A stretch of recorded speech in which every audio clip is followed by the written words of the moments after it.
سرپرست محترم نمونہ اسلاف حضرت مولانا مفتی محمد راشد صاحب مدظ اللہ العالی کی بارگاہ میں ادب کے ساتھ درخواست کر رہا ہوں کہ حضرت تشریف لائیں اور اپنے ناصحانہ کلمات سے ہم سامعین کو نوازیں اور علم کے پیاسوں اور طلبگاروں کو علمی پیاس ان کی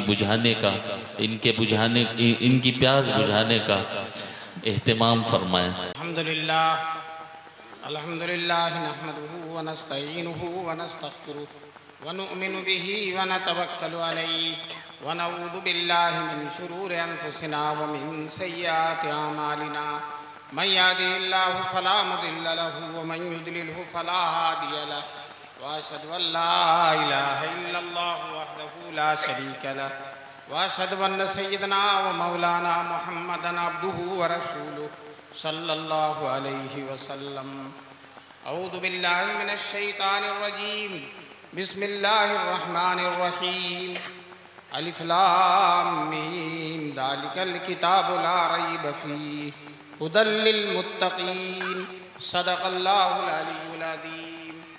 وقال النبی صلی اللہ علیہ وسلم خیرکم من تعلم القرآن وعلمہ، او کما قال النبی صلی اللہ علیہ وسلم۔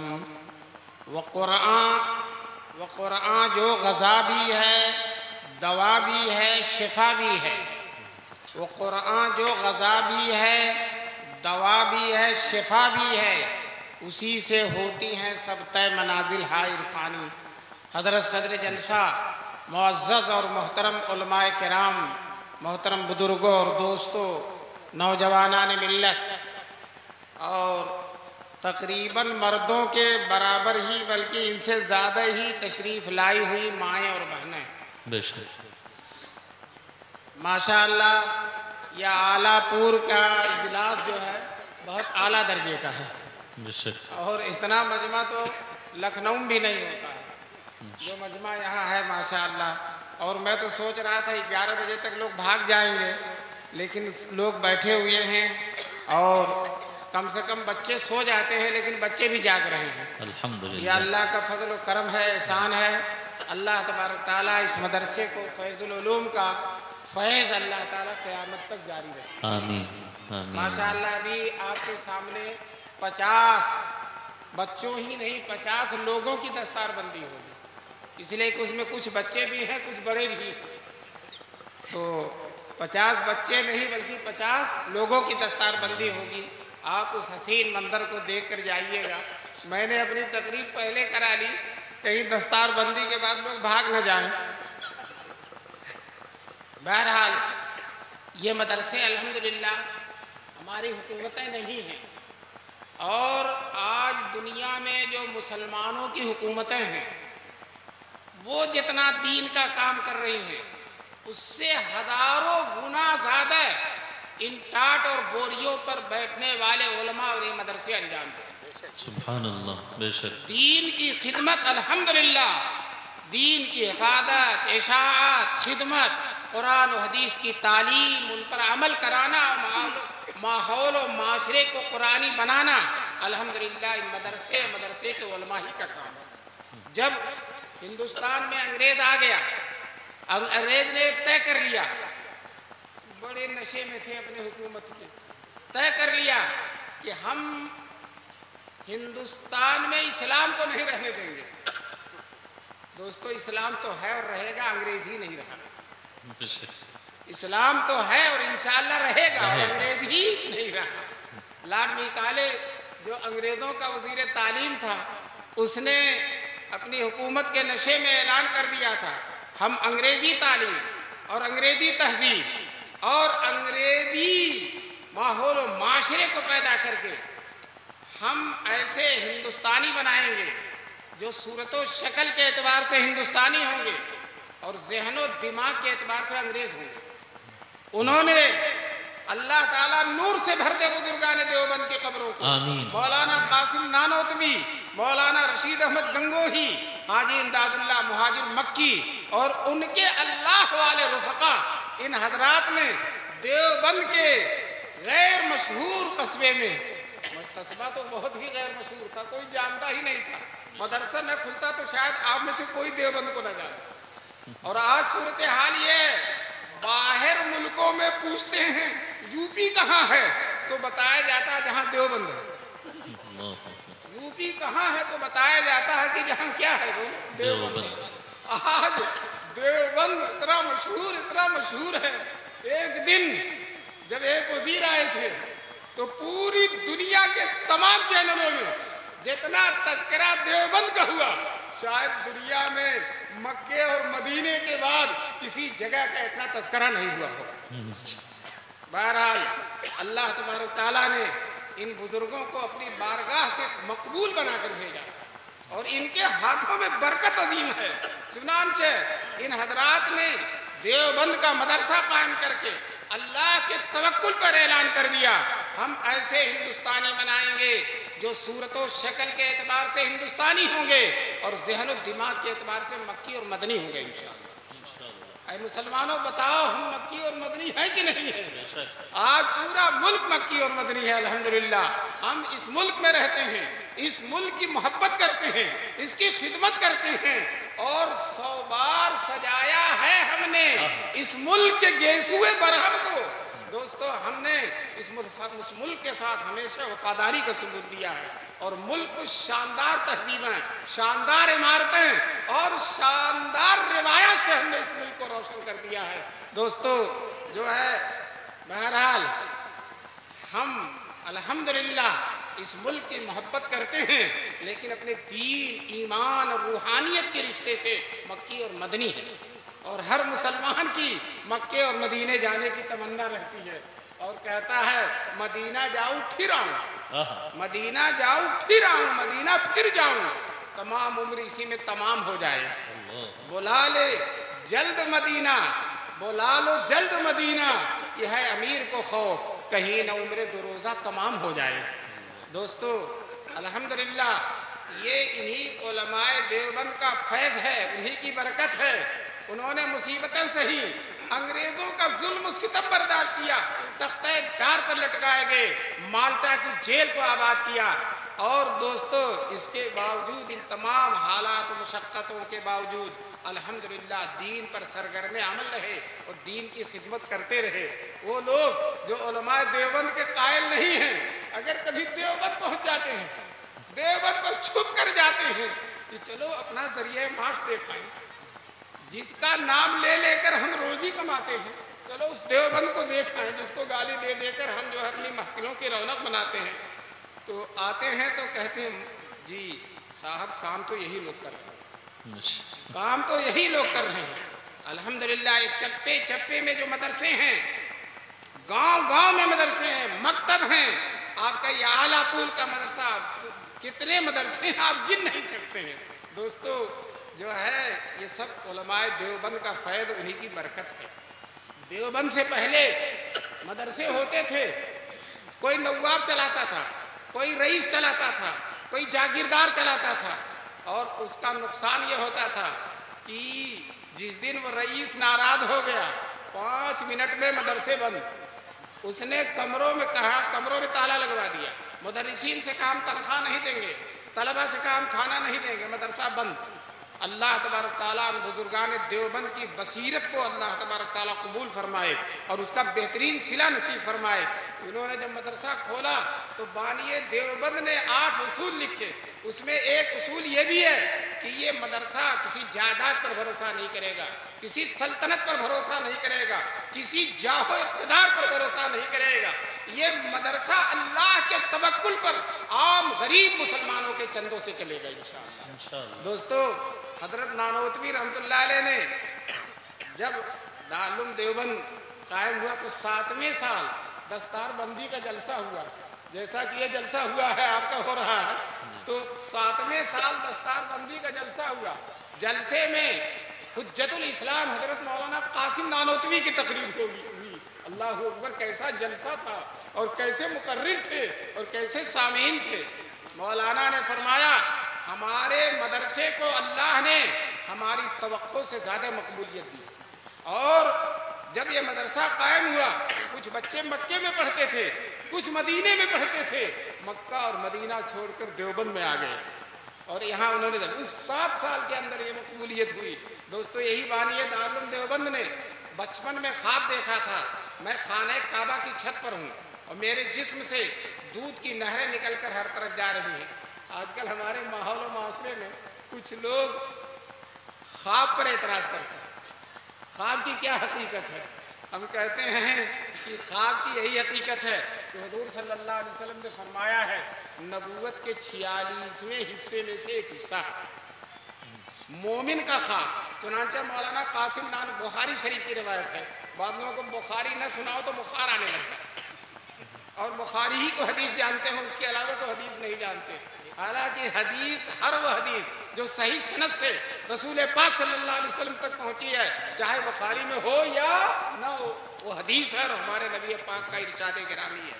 بہرحال بانی دارالعلوم دیوبند نے خواب دیکھا میں خانہ کعبہ کی چھت پر ہوں اور میرے جسم سے دودھ کی نہریں نکل کر ہر طرف جا رہی ہیں۔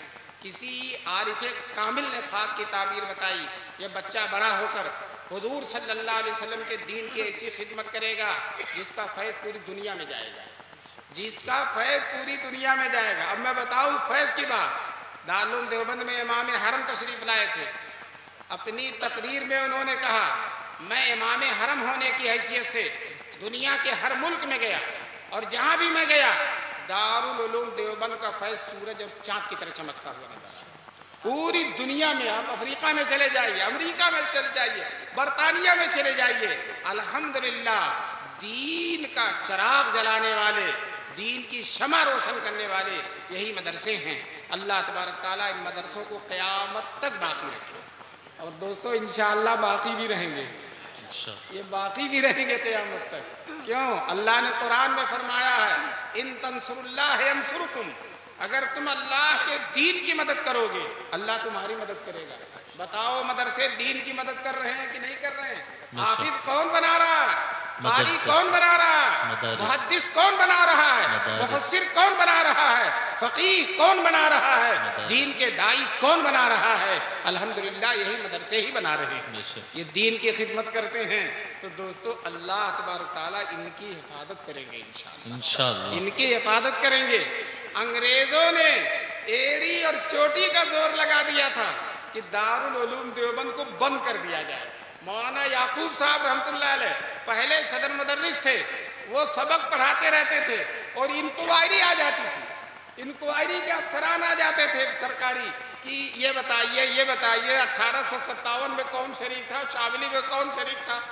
مولانا یعقوب صاحب ایک دن گھبرا کر کہنے لگے جو لوگ شریک تھے وہ تو دندناتے پھر رہے ہیں اور میں شریک نہیں تھا، مجھے سے انکوائری ہو رہی ہے، مجھے شریک نہ ہونے کی سزا دی جا رہی ہے۔ تو دوستو یہ انکوائریاں تو بہت دنوں سے ہیں، یہ آتی رہیں گی جاتی رہیں گی اور یہ مدرسے انشاءاللہ چلتے رہیں گے اور قیامت تک چلتے رہیں گے۔ ان مدرسوں کو کوئی، ان کے نور کو کوئی بجھانے والا نہیں ہے۔ آج اگر پورے ملک میں 70,000 حافظ ہیں تو یہ فیض العلوم جیسے جیسے مدرسے رہیں گے تو آئندہ سال 90,000 ہو جائیں گے انشاءاللہ۔ یہ سلسلہ بڑھتا ہی رہے گا۔ دوستو یہ قرآن کا اعجاز دیکھیے، قرآن ساری کتابوں میں سب سے بڑی کتاب ہے، سب سے بڑی، توریت انجیل زبور سے شان کے اعتبار سے بھی بڑی ہے اور حجم کے اعتبار سے بھی اور مقدار کے اعتبار سے بھی بڑی ہے، الفاظ اور پاروں کی زیادتی کے اعتبار سے بھی ہے۔ لیکن آج انجیل پتلی سی ہے، توریت بھی پتلی ہے، پوری دنیا میں یہودیوں کی تعداد اور عیسائیوں کی تعداد بہت زیادہ ہے، عیسائیوں کو تو بے انتہا کئی 100 ملک ہیں ان کے دوستو، لیکن اس کے باوجود آج پوری دنیا میں کسی عیسائی کو اور کسی یہودی کو توریت اور انجیل کا ایک صفحہ بھی یاد نہیں ہے، پارہ تو چھوڑو، پوری کتاب تو چھوڑو، ایک صفحہ بھی یاد نہیں ہے۔ اور الحمدللہ ہمارے مدرسے میں چھوٹے چھوٹے بچے، بعض بچے تو ایسے ہوتے ہیں کہ لگتا ہے کہ پتہ نہیں ان کو آب دست لینے کا، استنجا کرنے کا ڈھنگ ہے بھی کہ نہیں ہے، اور ماشاءاللہ قرآن کے حافظ ہو رہے ہیں۔ قرآن کے بعد مدرسوں میں چھوٹے چھوٹے بچے ایک نشست میں پورا قرآن سنا دیتے ہیں، پورا قرآن ایک نشست میں سنا دیتے ہیں۔ یہ اعجاز ہے، تو کیا اس دین کو وہ لوگ مٹا سکتے ہیں جن کو اپنی کتاب ہی یاد نہیں ہے؟ دوستو کبھی خواب و خیال ہے، یہ دین انشاءاللہ مٹنے والا نہیں ہے۔ هو الذی ارسل رسولہ بالہدی ودین الحق لیظہرہ علی الدین کلہ، وہ اللہ جس نے اپنے رسول کو ہدایت دے کر بھیجا تھا، لیظہرہ علی الدین کلہ، تاکہ سارے دینوں پر غالب کر دیں۔ انشاءاللہ یہ دین غالب تھا، غالب ہے اور غالب رہے گا انشاءاللہ قیامت تک، یہ دین مٹنے والا نہیں ہے۔ میں بہت خوشی کا اظہار کر رہا ہوں، یہ بچے جو حافظ ہو گئے ہیں الحمدللہ۔ حدیث میں رسول پاک صلی اللہ علیہ وسلم فرماتے ہیں لا حسد الا فی اثنین، دو آدمی ایسے ہیں جن پہ حسد، حالانکہ حسد جائز نہیں ہے، لیکن دو آدمی ایسے ہیں جن پر حسد کیا جا سکتا ہے۔ کون؟ رجل آتاہ اللہ القرآن، ایک وہ آدمی جس کو اللہ نے قرآن دے دیا ہے، فَهُوَ يَقُومُ بِهِ آنَاءَ اللَّيْلِ وَآنَاءَ النَّهَارِ، رات میں بھی پڑھتا ہے اور دن میں بھی پڑھتا ہے۔ دوستو بتاؤ یہ قرآن رات اور دن میں کون پڑھنے والے؟ حفاظ قرآن ہی تو ہیں، حفاظ قرآن ہی تو ہیں، حافظ نہیں ہے تو یقوم بِهِ کھڑا ہو کر تلاوت کر رہا ہے، یہ حافظ ہی کی شان ہے۔ فرمایا اور آگے فرماتے ہیں وَرَجُلٌ آتَاهُ اللَّهُ مَالًا، اور ایک وہ آدمی جس کو اللہ نے مال دے دیا ہے اور وہ رات میں بھی خرچ کرتا ہے اور دن میں بھی خرچ کرتا ہے۔ بتا یہ حدیث، یہ پوری حدیث مدرسہ ہے، اس لیے کہ قرآن پڑھنے والے طلبہ ہیں اور چندہ دینے والے مالدار ہیں، اور انہی دونوں کے مجموعے کا نام مدرسہ ہے، انہی دونوں کے مجموعے کا نام مدرسہ ہے۔ اور رات دن خرچ کرتا ہے، نہیں موقع ملا تو رات ہی میں آ کے رسید کٹوا لیتا ہے، مولانا مدرسے میں میرا اتنا پیسہ ہے، دن میں بھی آ کے کٹواتا ہے۔ تو رات اور دن اللہ کے راستے میں مال کو خرچ کرتا ہے اور رات اور دن قرآن پڑھتا ہے۔ اے مالدارو تم رات اور دن مدرسوں میں خرچ کرو، اور انشاءاللہ مدرسے ایسے طلبہ پیدا کریں گے، ایسے افراد پیدا کریں گے جو رات میں بھی قرآن پڑھیں گے اور دن میں بھی قرآن پڑھیں گے انشاءاللہ۔ اور یہ عجیب شان ہے ان مدرسوں کی۔ اللہ تعالیٰ، میں جہاں جاتا ہوں اور مدرسوں کو دیکھتا ہوں، طلبہ کو دیکھتا ہوں، جس علاقے سے گزرتا ہوں اور وہاں طلبہ ہوتے ہیں، طبیعت اتنی خوش ہوتی ہے۔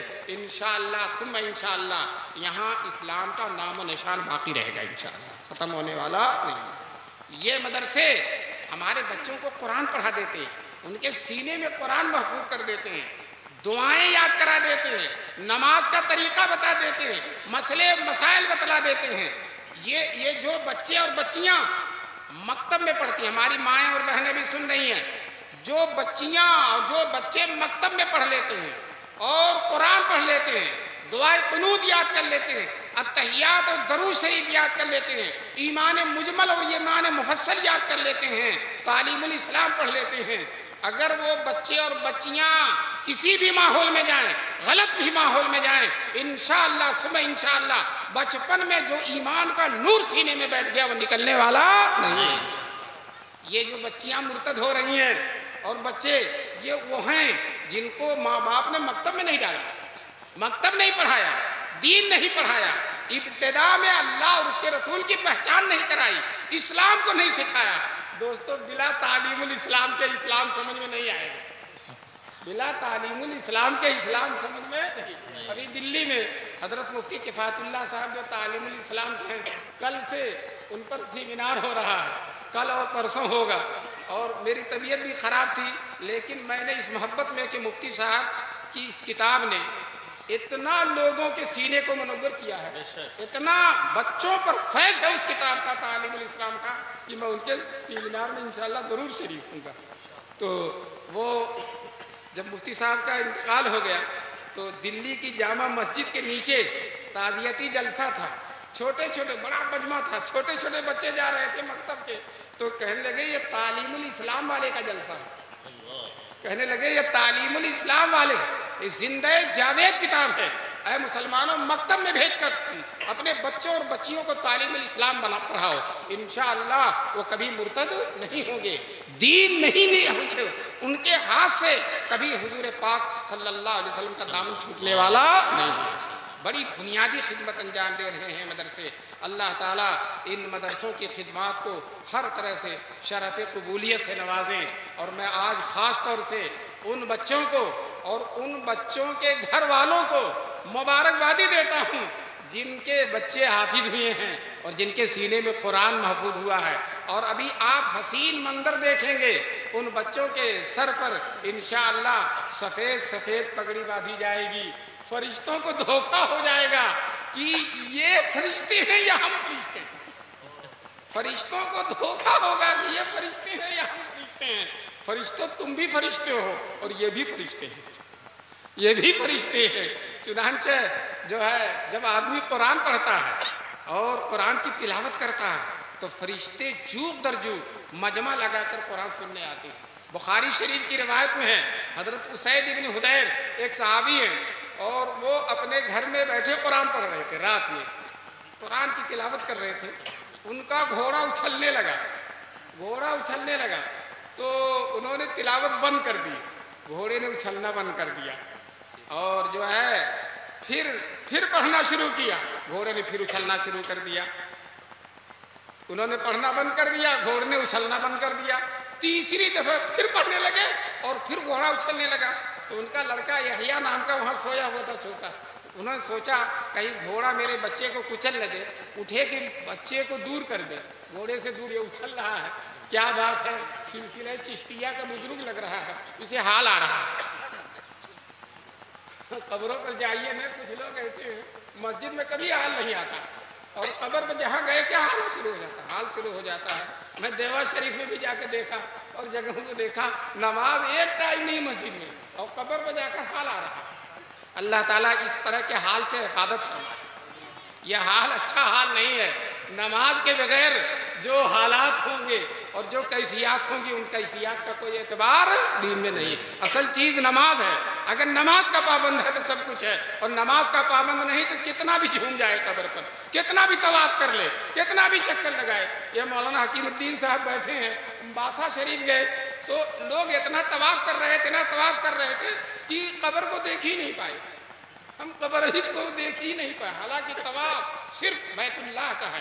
1,24,000 صحابی نے کسی قبر کا طواف نہیں کیا ہے، چاروں اماموں نے کسی قبر کا طواف نہیں کیا ہے۔ تو دوستو، مسلمان جو خدا اور رسول کا ماننے والا ہے وہ کسی قبر کا طواف نہیں کرے گا، وہ انشاءاللہ بیت اللہ کا طواف کرے گا، اللہ کے گھر کا طواف کرے گا، جس کے بارے میں قرآن میں فرمایا گیا وَلْيَطَّوَّفُوا بِالْبَيْتِ الْعَتِيقِ، چاہیے کہ اللہ کا وہ پرانا گھر اس کا طواف کرے، اس کے علاوہ کسی چیز کا طواف نہیں ہے۔ اور پھر جلسے سے جب فارغ ہو گئے پھر گئے کہ چلو اب قبر کا فاتحہ پڑھ لیں، تو جو سب طواف کر رہے تھے وہ سو گئے قبر کے کنارے، سوئے ہوئے۔ بہرحال یہ جو ہے وہی چیز ہے جو صحابہ سے ثابت ہے۔ اگر صحابہ سے کوئی چیز ثابت نہیں ہے، مسلمانوں یاد رکھو، یہاں لوگوں نے مجھ سے کہا یہ بھی بیان کر دو، یہ بھی بیان کر دو، میں گھبرا گیا کہ کیا کیا بیان کروں، لیکن اتنا میں آپ کو ضرور بیان کرنا چاہتا ہوں کہ نماز کے بعد دعا مانگنا صحابہ سے ثابت ہے، نماز کے بعد دعا مانگنا صحابہ سے ثابت ہے، حضور سے ثابت ہے۔ حضور صلی اللہ علیہ وسلم نے حضرت معاذ بن جبل سے کہا یا معاذ انی احبک، میں تم سے محبت کرتا ہوں، فلا تدع ان تقول فی دبر کل صلاۃ، ہر نماز کے بعد یہ دعا مانگا کر، کیا دعا؟ اللہم انی علی ذکرک و شکرک و حسن عبادتک، اے اللہ مجھے اپنے ذکر کی، اپنے شکر کی اور اپنے بہترین عبادت کی توفیق دے۔ کس کے بعد مانگنا ہے مسلمانوں؟ نماز کے بعد۔ اور میں آپ کو بتا دوں حضور کے جو ارشادات ہوتے ہیں وہ انفرادی نہیں ہوتے، اجتماعی ہوتے ہیں، کسی ایک مسلمان کے لیے نہیں کہہ رہے، سارے مسلمانوں کے کہہ رہے ہیں، صف میں جتنے مسلمان بیٹھے ہیں سب کے لیے کہہ رہے ہیں حضور کہ دعا مانگو۔ دوستو اجتماعی ہو گئی کہ نہیں ہو گئی؟ سب مانگیں گے تو اجتماعی ہو گئی کہ نہیں ہو گئی؟ اور اسی طرح سے حدیث میں رسول پاک صلی اللہ علیہ وسلم فرماتے ہیں کہ جو ہے 2 وقت دعائیں قبول ہوتی ہیں، ایک تہجد کے وقت دعا قبول ہوتی ہے، چنانچہ فرمایا کہ جو ہے جوف اللیل الاخیر، رات کے اخیر حصے میں، شاعر کہتا ہے سحر کے جھرمٹے میں ساجد و مسجود ملتے ہیں، بہت بے پردہ ہو کر عابد و معبود ملتے ہیں۔ سحر کے جھرمٹے میں ساجد و مسجود ملتے ہیں، بہت بے پردہ ہو کر عابد و معبود ملتے ہیں۔ ایک تہجد کا وقت ہے اور دوسرے فرض نماز کے بعد ہے۔ ہمارے کچھ لوگ، کچھ بھائی کہتے ہیں فرض نماز کے بعد دعا ہے ہی نہیں، اور ابھی امام نے سلام پھیرا تب تک دیکھو تو دروازے پہ جوتا تلاش کر رہا ہے، اتنی جلدی بھاگا جیسے لگتا ہے کہ دعا کوئی خطرناک چیز ہے، دعا کوئی خطرناک چیز ہے۔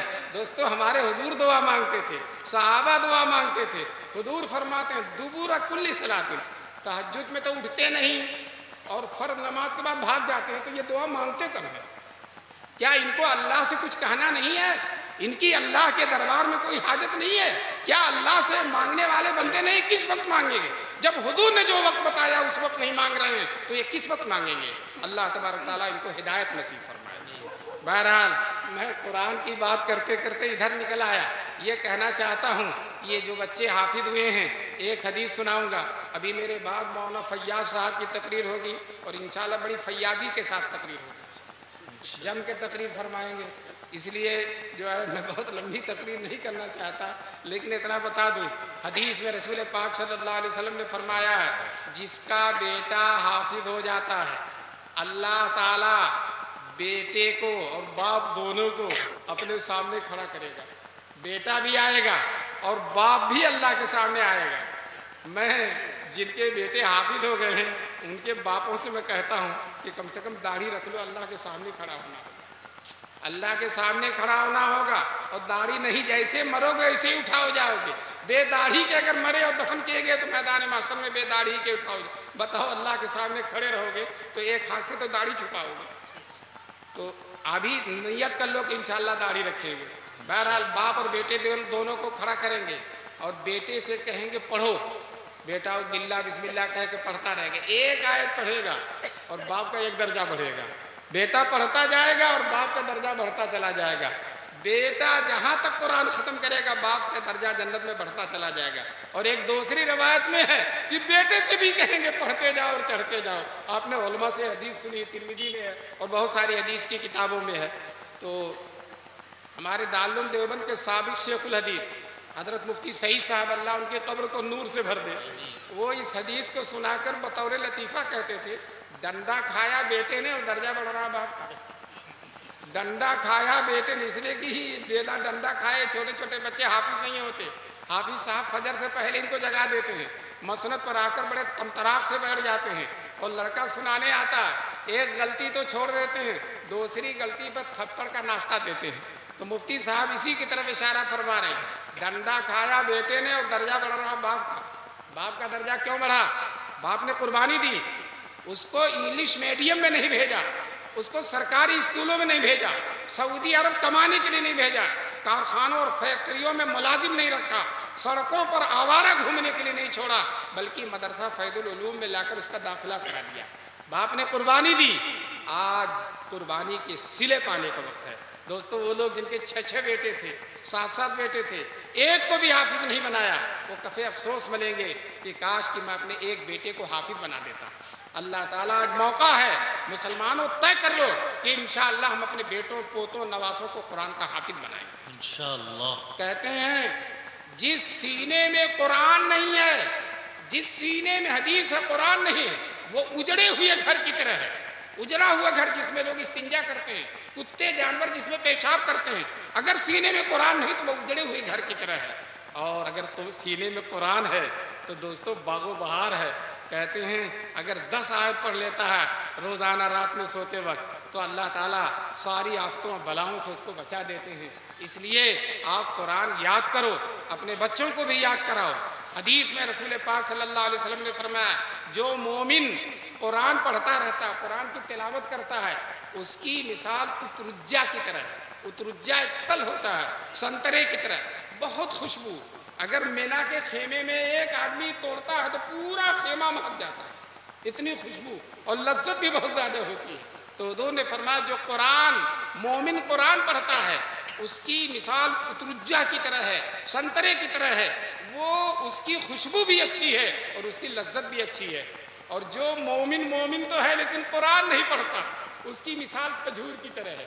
کھجور میں خوشبو بالکل نہیں ہوتی لیکن اندر سے مٹھاس اس میں بھی ہوتی ہے۔ اور جو منافق قرآن پڑھتا ہے، جو منافق قرآن پڑھتا ہے تو حضور صلی اللہ علیہ وسلم نے فرمایا اس کی مثال تلسی کی طرح ہے، تلسی کی طرح ہے۔ تلسی میں کوئی خوشبو تو ہوتی ہے لیکن اس میں لذت نہیں ہوتی، تلخ ہوتی ہے، منہ کڑوا ہو جاتا ہے۔ قرآن کی فضیلت دیکھو، اگر منافق بھی قرآن پڑھتا ہے، اگر منافق بھی قرآن پڑھتا ہے تو ظاہری اثر آ جاتا ہے، ظاہری خوشبو آ جاتی ہے۔ اور جو منافق بھی ہے قرآن بھی نہیں پڑھتا، اس کی مثال ایلوے کی طرح ہے، بدبو بھی بہت زیادہ ہے اور بے لذتی اور اس میں کساپن بھی بہت زیادہ ہے۔ تو ان حدیث سے جو صحیح ہے میں بخاری اور مسلم میں سے پتہ چلا کہ مومن کے لیے قرآن پڑھنا بڑی سعادت کی بات ہے۔ جو لوگ حافظ ہیں وہ قرآن کی تلاوت کیا کریں، اور جو حافظ نہیں ہیں وہ دیکھ کر قرآن پڑھا کریں۔ مسلمانوں قرآن کا پڑھنا ترک نہ کرو۔ آخر میں مدرسہ فیض العلوم کے کارکنان کو، ذمہ داروں کو، محتمین صاحب کو، اساتذہ کو، کمیٹی کے لوگوں کو اور اعلیٰ پور کے بستی کے لوگوں کے اور آس پاس کے لوگ جن بستیوں کا بھی نام دیا تھا رپورٹ سناتے ہوئے، تو ان سب کے لوگوں کو دل کی گہرائیوں سے مبارکبادی دیتا ہوں کہ اللہ تعالیٰ نے عظیم الشان کام لیا ہے۔ اور سچ کہتا ہوں اعلیٰ پور کے لوگ تم اپنی ساری دولت دے دو اور مدرسے والے ایک حافظ بھی بنا کر دے دیں تو یہ نفع سودا جو ہے سستا ہے۔ ساری دولت خرچ ہونے کے بعد ایک حافظ، لیکن ماشاءاللہ ایک نہیں 50 حافظ اس مدرسے نے دیا ہے۔ بتاؤ اس مدرسے کی خدمات آب زر سے لکھنے کے لائق ہے کہ نہیں ہے، قابل قبول ہے کہ نہیں؟ اللہ تعالیٰ اس مدرسے کو یوں ہی نور بکھیرتا ہوا رکھے اور قیامت تک اللہ تبارک تعالیٰ اس مدرسے کو جاری اور ساری رکھے۔ اناؤنسر صاحب نے کہا تھا کہیں 12 نہ بجنے پائے، اس لیے میں اپنی تقریر کو 12 بجے سے پہلے ختم کرتا ہوں۔ وآخر دعوانا ان الحمد للہ رب العالمین۔